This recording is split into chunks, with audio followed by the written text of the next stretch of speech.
This is Jesse Eisenhower, and I am the author of Fire Within. The reason I'm doing this video is because I've been asked by a number of different people to share my experience. What was it like writing a book? Did we self-publish? Did we go through a publisher? All those types of things. So I'll just tell you my experience, the things that I know, which, to be honest, is very, very little, which you probably figured out if you know me. Let's see.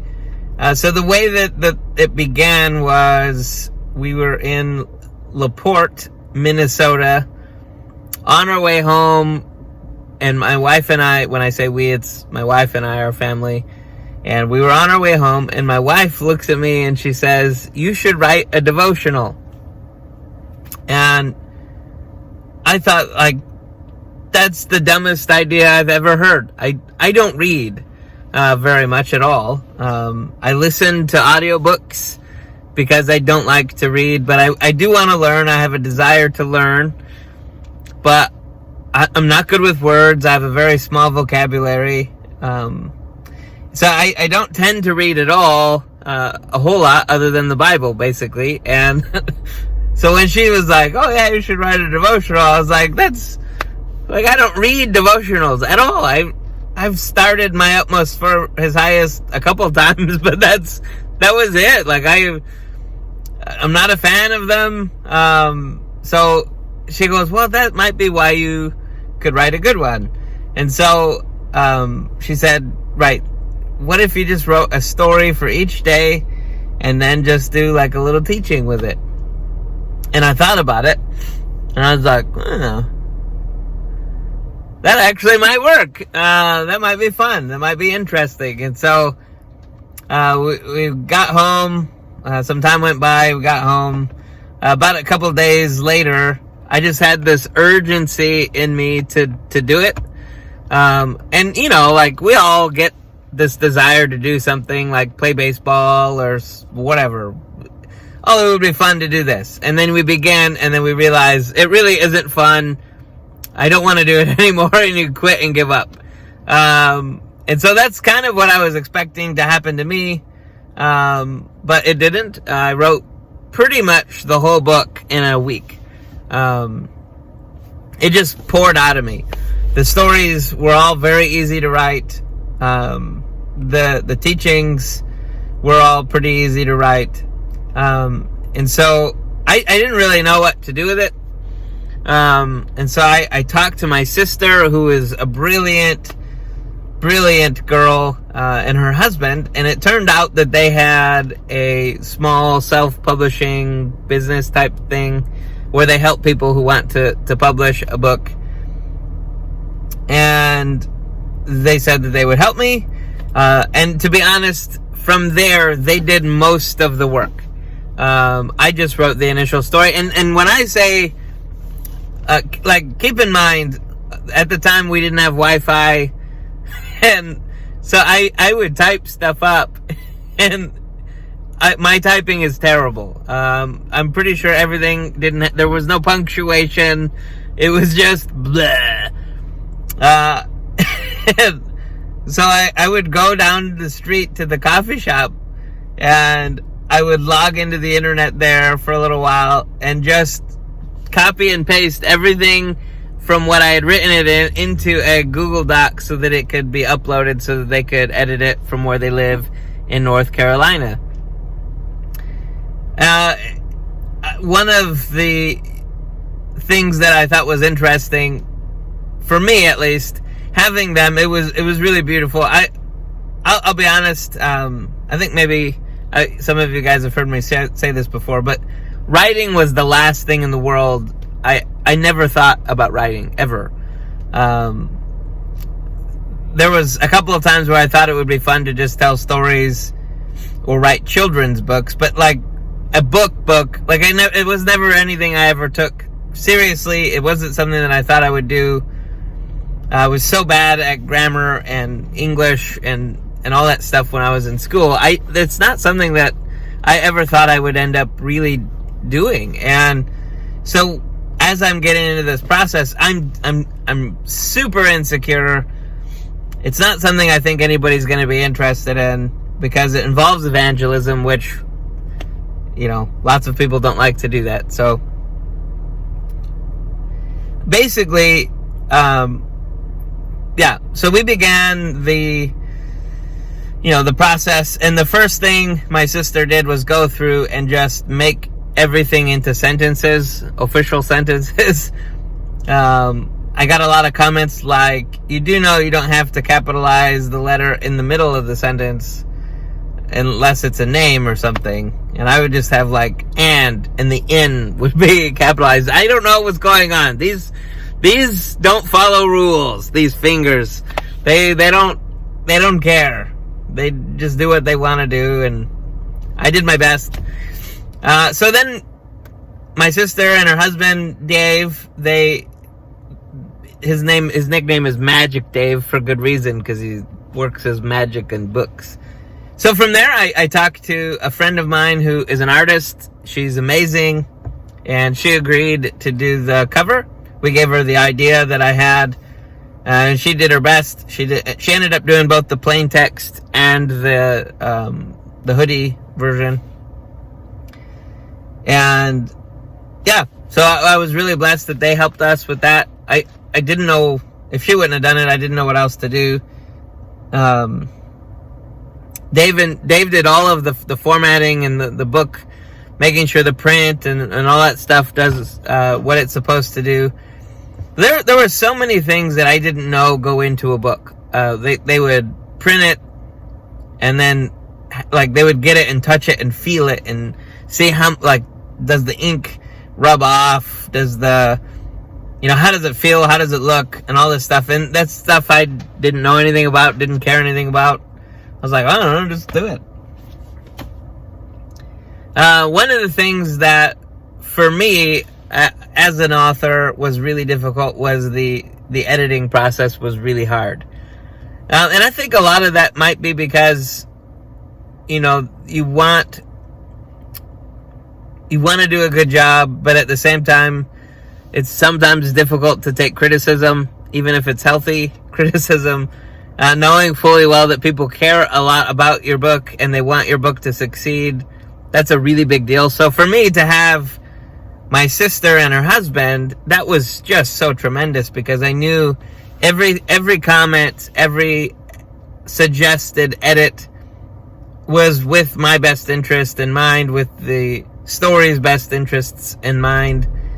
And something that I really appreciated, and I know that this does not happen for a lot of people, a lot of times editors will remove your style in the editing process and turn you into a real professional, polished, which is good for some things, right? But that wasn't something I wanted. My sister felt like if it sounded like me in the writing, then that would be the best thing too. So I've had a lot of people that read the book say, I can hear you saying it as you're doing it. So that was a real blessing for me. But if you don't know me, I guess I don't know how much that matters. So the editing was really grueling. There were a lot of long nights. We actually had our basement flood with sewage during the editing process, so we were staying at my mom's house, and I just remember being up till 3-4 a.m. every day for a long time, just about every moment. For about a month, we were editing and going through, and a lot of that actually has to do with the timeline that we decided on to release it. So that was actually that was our fault. If we would have given ourselves more time to release it, we wouldn't have had to stay up as much. But at the end of the day, you still have to go to crunch time, right, and get everything done. And I read the book out loud probably 4 times, before we actually released it, because you're looking for every little error. We had multiple people read it to check for errors. One of the things that was really helpful for me because I was doing teaching was I have a friend named Dan who's amazing. He actually serves with me at Redeeming Life Fellowship in Columbia City. And he is a Greek and Hebrew guy. Yeah, understands it really well, has a master's degree in those things. And yeah, for me, his input was just so huge because he's not afraid to be like, you shouldn't say that, or maybe say it this way, or don't use that verse, try a different verse. One of the things that was really good for me was nobody handed me anything. They really forced me to dig down deep and confront myself, and I grew a lot, I think, during that season because I was forced to look at the things that I had avoided for so long. Like, I'm like a C average person, but I'm working with straight A students to do this, and it, because of that, it forced me to raise my standards higher, which is a really good thing. We all need to strive, in a sense, in a good way. Like, we need to work hard to make sure the product we're releasing is good and quality. I think if you have any questions, put it in the comment section, and we'll try our best to get back to you. Something that I think is also really interesting when it came to releasing the book. There were a lot of things that I didn't know anything about, so I had to research it. Apparently, it's really good to have it advertised for a long period of time before you release it. So they recommend 3 years.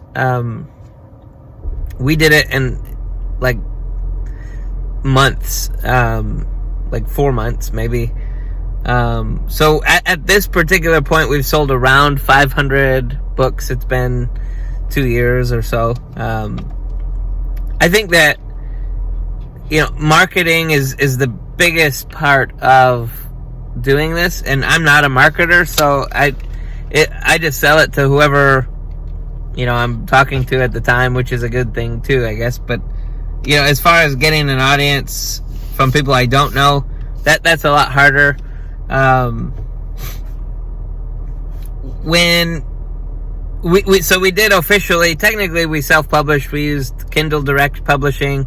They don't allow for hard copies to be pre-sold, which it is my opinion that the pre-selling stuff is the most important as far as getting your information out there, because everybody kind of buys it in one day, and that helps you get onto charts and stuff, which helps your book to be more visible to people you don't know, which is important. Something that I never did was create a website. We did eventually create a page on Facebook, which we've done a little bit with, but I've paid for advertising on Facebook and on Amazon, and I don't think it's worth it, in my opinion. I didn't sell any books from that, and maybe that's just because we're still at a very few reviews, official reviews on there. We have maybe 10 or 12. They're all 5 stars, but when you're looking for an author or a book that you're not familiar with, you check the reviews, and even if they're all good, if there's not a lot, then you're like, well, it's not a really popular book, I guess I'm gonna. So I don't know. It is my opinion that it would be really good to do pre-sales with as you're doing that, to really emphasize the need for people to leave you a good or an honest review, because that's what will sell your book in the long run. Something that I didn't do at all was I did a book party, but I didn't really do a good one. It would have been probably good for me to have tried to celebrate. I was just so insecure about it, I think, that I didn't want to try to create a fuss or anything over myself, because it just feels weird to try to celebrate something you did. But it's also a good thing, and I wish in some ways I would have tried a little harder. We had a lot of people come out to that. I was really thankful for that. I didn't read any of the stories or anything like that live, and I kind of wish I would have done that. But yeah, we've been so encouraged by the people that have sent us responses. I get people text me often about how my book has impacted them. So to me, it's been super rewarding. I highly recommend it, even if it's only to grow yourself. It's worth it. But I would say that the people that are on your team, or the people that are in your corner when it comes to writing a book, your editor especially, it needs to be somebody that you're comfortable with hearing criticism from, and somebody you understand wants what's best for you and isn't just gonna, "You idiot, why would you say it that way? Don't you know how to use big words?" Or in my case, the criticism was, "Don't you know toilet doesn't need to be in every single chapter?" I'm like, well, I have kids. They're all potty training right now. I don't know. It's relevant to me. Yeah. Anyway, I hope this finds you. I hope this blesses you. I hope that this encourages you, maybe inspires you. If anything, my hope for this book, if you don't ever read it, my hope is that this journey encourages you that you could do something you never thought you could do. That, for me, my dad once told me he after the book came out, he saw an old teacher of mine at a basketball game and told them, "Oh yeah, Jesse wrote a book," and he said that they were just stunned. It's not something my teachers expected me to do. I wasn't a good student. I just think it's important that, if you're willing to work hard and you're willing to stretch yourself and you're willing to do things that make you uncomfortable, but you're willing to do it, I think God will honor that and He'll use you. And even if, you're not a Christian, you can still step out and do something, and you can do something you never thought you could do if you're willing to try and you're willing to devote yourself to the time that it takes to get it done and work hard. I would say one of the things that was really important was the time frame in which we did it. I don't think was healthy for our team, because it really stressed out my sister, who did the majority of the editing, and all of it, along with a couple other people, I guess. But it just, the amount of time it takes to work a full-time job and to do the editing part-time. So maybe if we would have had a full-time editor, it would have been a different story, but I would have needed a publisher to do that. So anything else, any questions or whatever, don't hesitate to reach out and ask.